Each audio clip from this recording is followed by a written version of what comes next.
Hello, today we're going to be making some Pokeball Cake Pops. I'm really excited to do this. I went to a Pokemon trading card event recently for the Primal Clash booster packs, and they had these cake pops and they were amazing. They were just so good. But this cake pop here is weeks old, so it is definitely not edible, which is why I'm making my own right now. So we're gonna get started. To make cake pops, we're gonna need some cake mix and some eggs to make the actual cake. I've never actually seen a cake mix before. It's quite disappointing, just basically flour, right? That was potentially the easiest cake mix I've ever made. So once we've made the cake mix, we're going to want to put it inside of our cake tins. Remember to butter up your cake tin beforehand and then put it into the oven. Hopefully, if all has gone to plan, you are going to have a cake. Now we're going to want to cut the top off of this cake and then cut it into cubes before putting it into a bowl where we're going to crumb it up. So what we want to do is take this crumbed up cake and add some icing to it. I've got some chocolate icing. Roll it up in the palm of our hand until we make some cake pops. Once our cake pops are frozen to the point where they're not going to fall off the sticks, we want to get our melted candy melt, which I'm going to go melt in a second, and dip the cake pops in to decorate.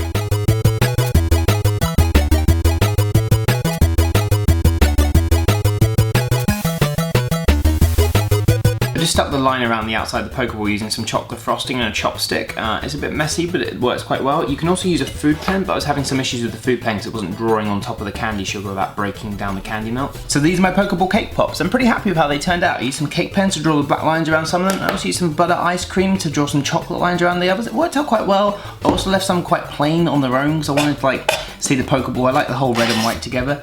And see how it tastes.